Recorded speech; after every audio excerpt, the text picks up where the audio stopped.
What up, y'all? We are here for our weekly energy oracle forecast. Just taking a look at the week ahead to see what kind of energy we will be living and moving and having our being in. It's like our spiritual weather report.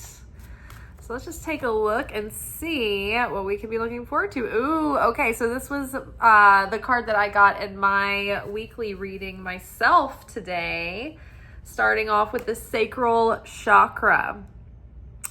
I do remember that today this chakra was brought up in the Torah portion, the first Torah portion of the week this week. And so it made me, I noticed it. I was like, oh, this is referring to that.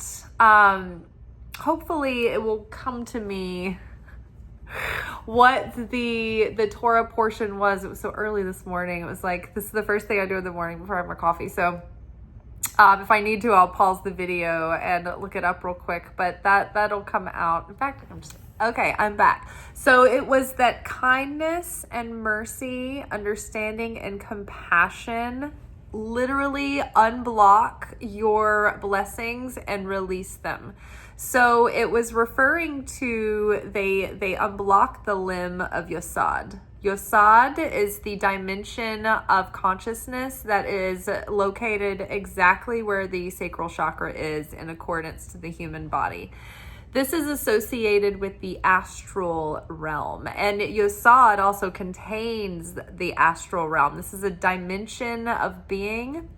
And so like in the tree of life, this is a map of like the 10 dimensions of being. And those also are the 10 dimensions of human consciousness, the 10 dimensions of the Godhead. And so it's like they have this macro implication and micro implications.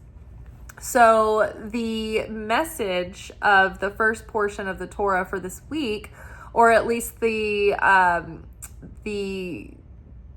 Zohar commentary on the portion of the week, was talking about how, so this dimension here is where all blessings flow through.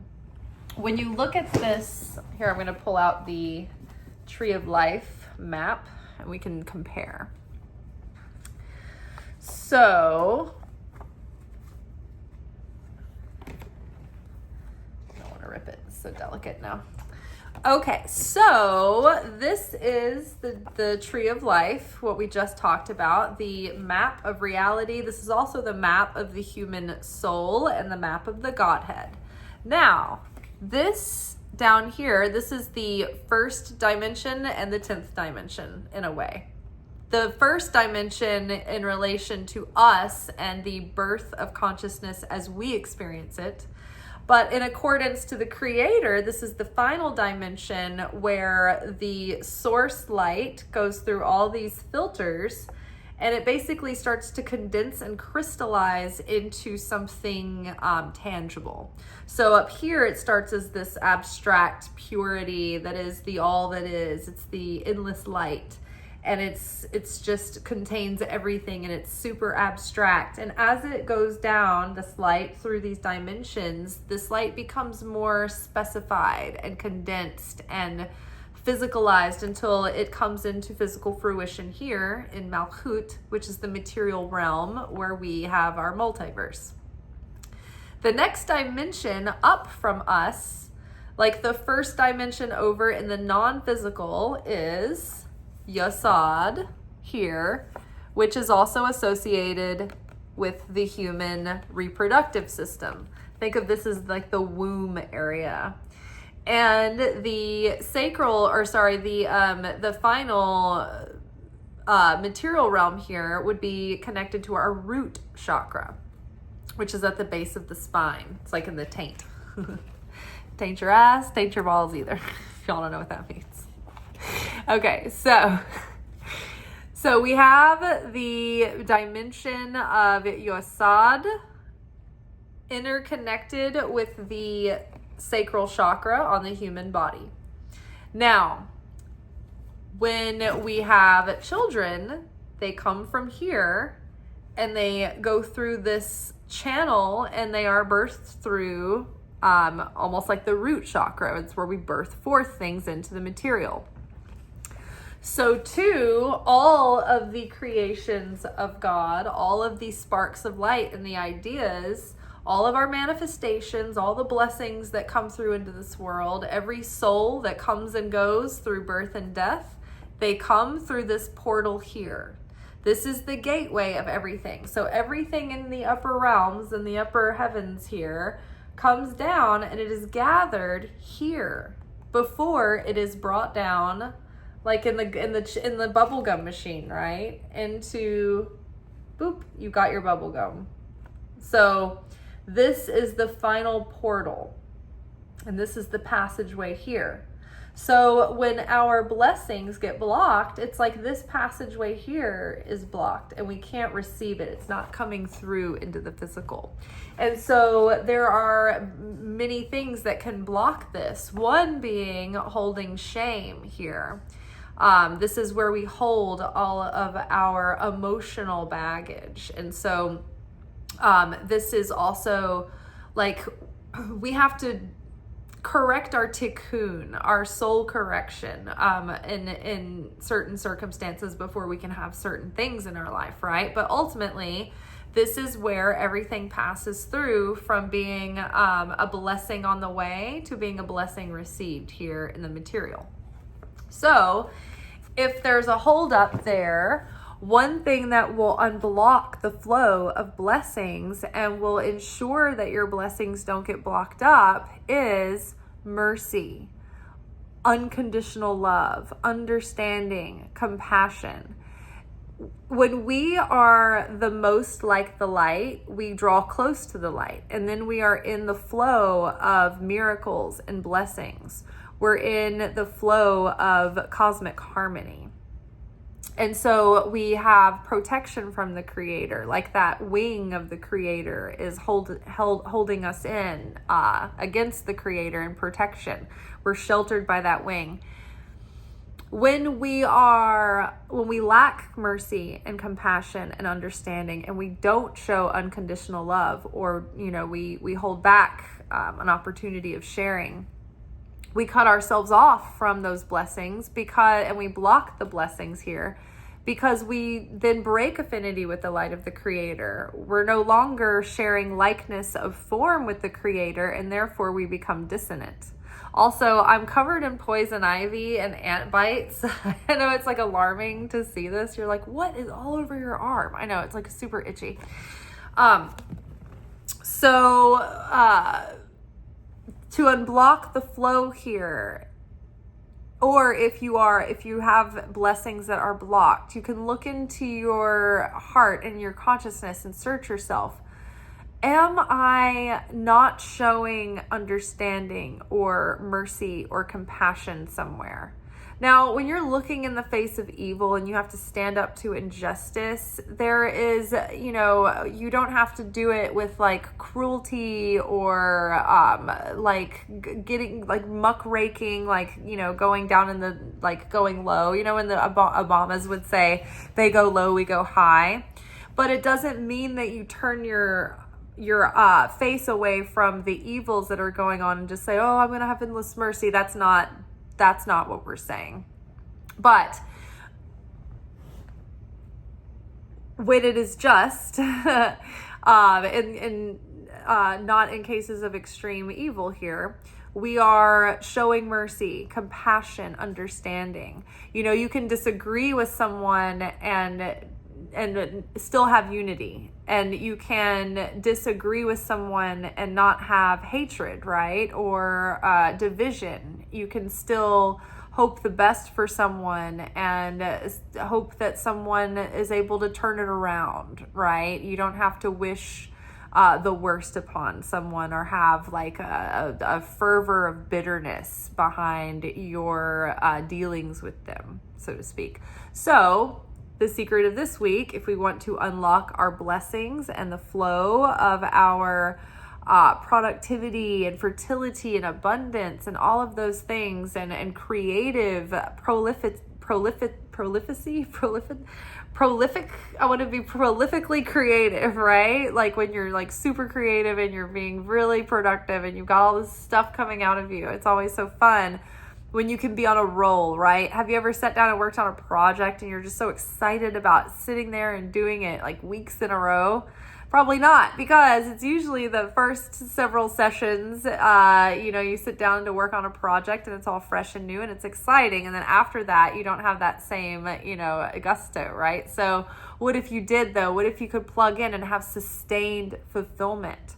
Something that's not just a spark of energy and it passes, but something of true eternal value, something that continues on for long-term fulfillment and long-term value rather than short-term gratification.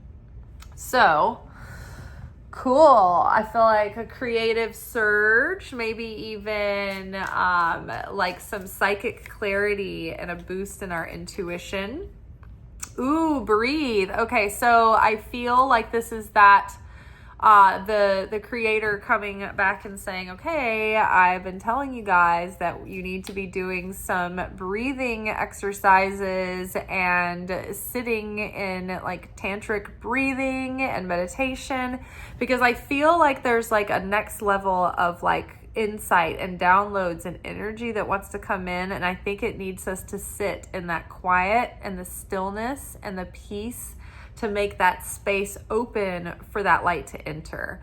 I don't think that it's going to come in fully when we're running around and distracted. And I think that we have to find a way to build like a daily practice of taking time to sit in like specific stillness and quiet. I do a lot of things that are meditative in their own way, but I've always been bad about really consistently on a long-term basis, on a daily basis, sitting down for 20 minutes and meditating and just trying to come into an empty stillness where anything can come through.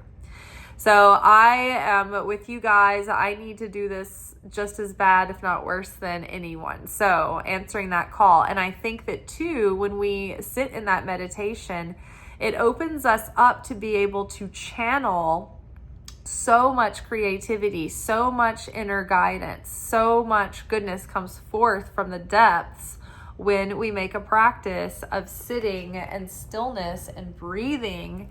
And then even just like the breath, whenever I see this card, it tells me give space and time to something. Let something breathe. Take a breath. Like just be present in the moment. And it's not saying like throw in the towel, like, put your legs feet up in the air, like everything's done, like, work complete. It's just saying, like, don't run yourself ragged and be running around in circles until you're in a state where you're like running around like a chicken with your head cut off and you're, dizzy and you're, starting to miss things and make mistakes and creating chaos because you're not centered and you're not grounded and you're not giving your self like a realistic way to keep yourself regulated, like your nervous system regulated. I've noticed that during times where I have a very regulated nervous system, it is a game changer in comparison to times where I'm getting flustered and I'm getting like dysregulated and I can't focus and I'm getting short and like snippy and I can't, think straight. And this is, you're like, what happens to you? You get like this. Like, I mean, as a server, you have an opportunity just about every shift to get completely dysregulated. But I know for some sensitive people, and I'm included in this, like having things just being overwhelming and coming at you with like so much sensory overload, like that can throw you into dysregulation. It can be really easy for someone with a sensitive nervous system to become dysregulated. So giving yourself like times and rituals and practices that give you and your mind and your body and your systems space to recover and breathe. As you can tell right now with my stuttering, I haven't had enough time to center and breathe over the last few days. I picked up an extra shift for work this week, and it was like working both Friday and Saturday night. I usually only work Saturday nights, and it's just like the crowd, the loudness, the overstimulation, the types of people that come in on the weekend. It's just so overstimulating. And then not having the amount of rest I need to recover physically, let alone my nervous system, or even like just like my personality that is like annoyed at the world, you know what I mean? So it's like giving yourself time, that rest. God needed it too. That's why we have Shabbat every week. So don't think that it's not important and that you're going to skip it. There's a lot to uncover when you give yourself time and space and stillness, right? One thing I always do for myself every Sunday, I don't pack a lot of expectation on myself for Sunday morning. It's about sitting and being in rest and getting quiet and tuning inward and doing my weekly reading for myself and, you know, spending time with God so that I can get direction on, you know, what God would like for me to focus on as far as like becoming that higher version of myself, and where can I, you know, elevate the lower parts of my consciousness? Where can I grow? Where can I do better? You know, where can I be better? Where can I try to stop doing the small things that thwart my efforts, right? So there's so much to uncover when we just give ourselves time to do a little digging, right? There's going to be a lot coming out of our hearts. And there's a lot to that our hearts want us to observe, and our heart wants to express something to us. Our heart is actually an information processor, a lot like our brain. But our heart is faster than the brain. It knows things about, I think it was measured, and it was like, not 3 seconds, that's too long. But like, it has something, 3 something and a second. Like, it's not a third of a second or something like there's an immeasurable amount of time that the heart can anticipate something before the mind understands it. And so they had this group of test subjects where they would have them look at a screen that would show them like a series of images, and they were supposed to like press a button when they saw certain things. And they were supposed to press the button like as soon as they saw it, like as fast as they could. And so it was, they started to figure out, because they had people hooked up to like the prods and the wires and everything. And they figured out that people's hearts responded before their mind did when it was time to press the button.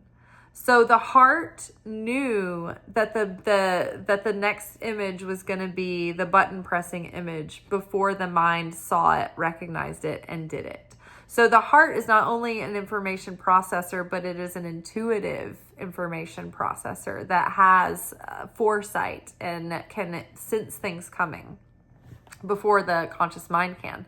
So our heart is very, very smart, and it is communicating to us. And our heart is also a bridge. I think our heart connects us to the seat of our soul. I think our heart connects us to the astral realm, where we can connect with the Holy Spirit and we can connect with spiritual guidance. So there's so much that comes from the heart, and so much that passes through the heart. But we have to give our heart time and space and gentleness and quietness. And then we have to give it things that fill it up and make it happy and make it vibrant.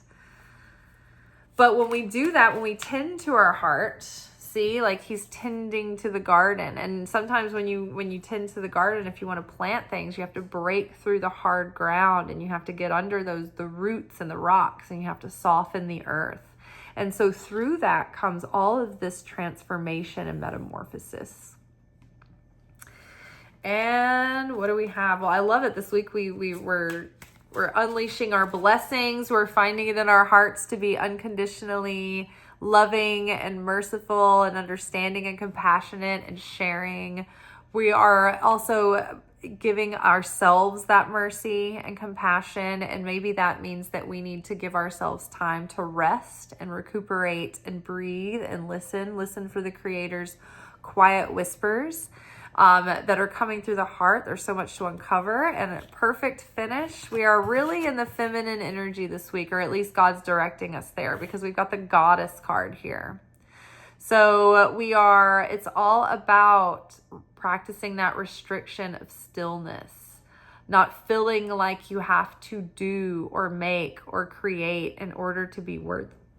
The feminine knows that her value and her worth is inherent, and that sometimes her role is to receive and not be sharing, not be giving, right? The feminine receives, the masculine takes action. The feminine is on it's the interior, it's our intrinsic realm, it's our essence, it's our feelings and our emotions and that kind of like watery space within. The feminine is the dark and fertile soil. The feminine is quiet, stillness, boundary to give shape and form. So the feminine can sit and wait and receive, but the feminine knows when to take action. It's just that when you look at the Empress, which is the perfect balance of the feminine and the masculine, the Empress knows when to sit and rest and reserve her energy, and then when to also take action. The Empress is like busting at the seams, pregnant. The High Priestess, which is the feminine, the divine feminine, is sitting in a quiet space where she receives the secrets of the Torah. The High Priestess sits and in the temple and with the sacred scriptures, and the guidance and the truth and the logos come through her from her intuition. She's guided by Holy Spirit. So I think this week it's going to be all about doing those acts of mercy and kindness and adopting that consciousness and that kind of behavioral pattern, but also giving value to the space, to like leaving yourself space to put nothing there on the schedule. Like there was an artist, and this is the last concept I'm going to talk about before we're finished, but there's an artist named Amanda Palmer, and she was part of a duo, these musicians called the Dresden Dolls. It was a duo that was popular in the early 2000s, and they were very like cabaret, European, steampunky, really cool duo. But she wrote a book called The Art of Asking, because there was never a more independent band or group than this. And so she basically had a huge Twitter following, and she would get really involved with her audience and her fans. And if she was going to a city and she needed a place to stay, like she would put the word out, like, hey, does anybody, like if she needed a resource, like she would ask her fans, like, hey, can you guys give me a ride here? Or does anybody have this in this city or whatever? So she would really involve her audience by asking them and having this like art to it, and getting them excited about it and getting them invested in her, and through that building like a personal relationship with the band, right? Well, she wrote a book about all of this called The Art of Asking, and she would be a busker in this city square in Boston, and she was dressed as like a bride who would give someone sustained eye contact and a flower in exchange for $1, and that's how she made her living for a long time. So anyway, in this book, The Art of Asking, she talks about like the things that are really valuable to an artist and the things that an artist needs. And she talked about the importance of giving yourself staring at the wall time. And what that is like, you've had it before, you just didn't realize. When you're those days you just feel unplugged, and you're walking through the house and you can't focus in on any kind of like task or activity, and you're just staring out the window. You're like looking at the Roku menu, screensaver, just watching that cityscape go by, and you're like, is that my home? salty. Like you're just sort of spacey. And in those days, so many times profound ideas come through. Or even sometimes it's not a whole day that you spend like that, but just 10 minutes here or 15 minutes there. And when we pack so much into our day and we're just going, there's no time for that staring at the wall. In fact, this past year, I every day made a short video that was repurposed. It would go to TikTok, and the full video is on TikTok, and then shorter versions would get put on Instagram Reels and YouTube Shorts. And I was like so devoted to being consistent with it. But it wasn't really helping the platform any. And it was taking up all of my available minutes left in the day that was already packed really tight on the way to work. And a lot of times I would be rushing out the door, like literally finishing the video and then like editing at stoplights.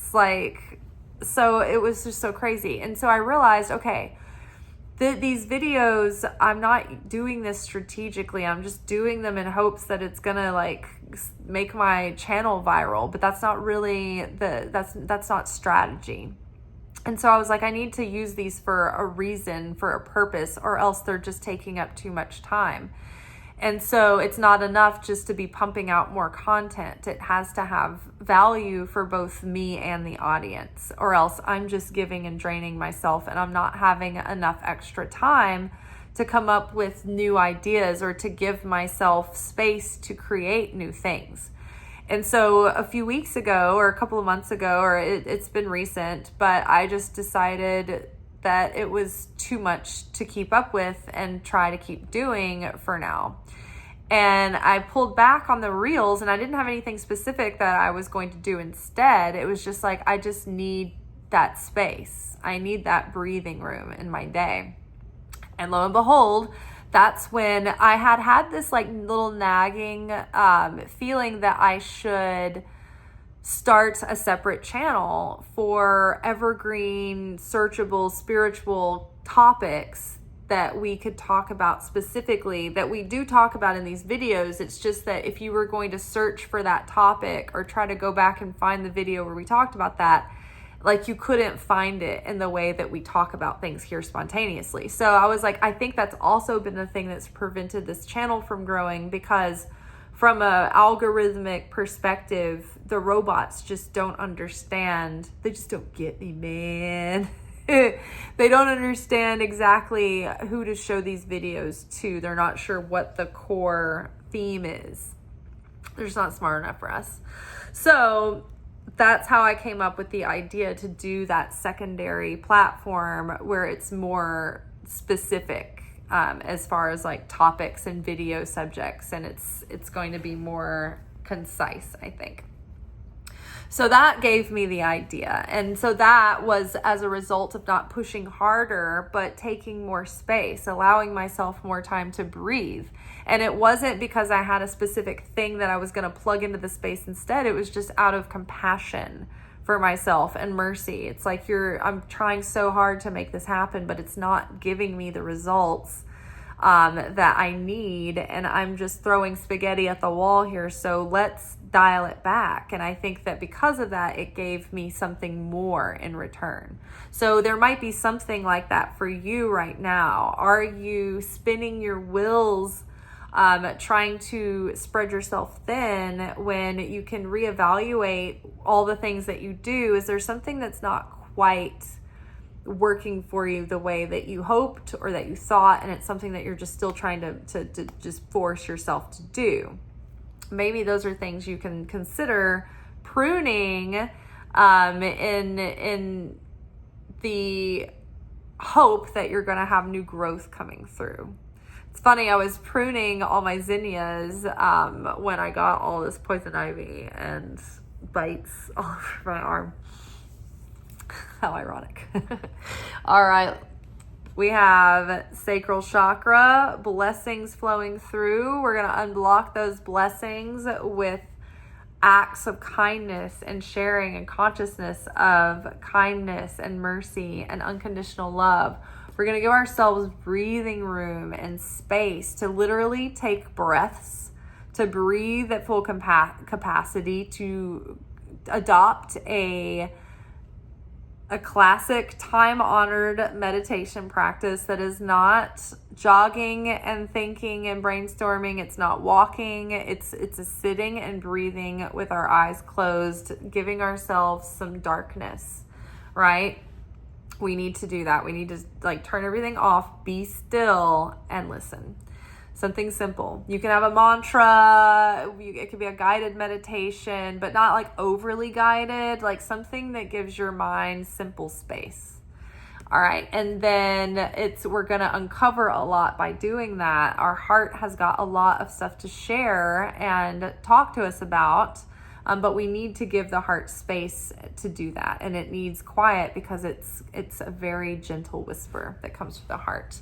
And in order to be in our goddess energy, we are obliged to sit in stillness and quiet. That is the supernal feminine quality, is quiet and silence and observation even.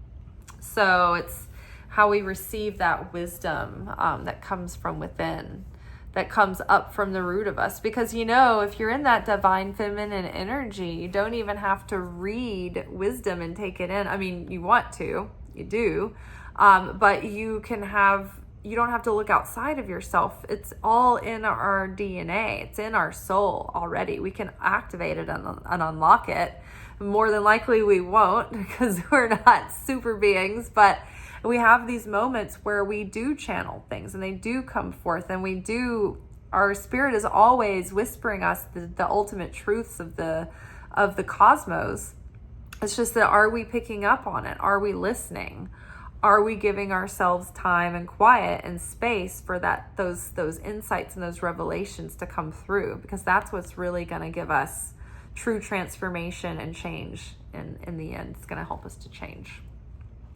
All right, you all, that is all for tonight. Tomorrow we will be back together for our weekly anchor message, where we will be getting our spiritual assignments for the week. Till then, hope y'all keep it right, keep it tight. Ciao.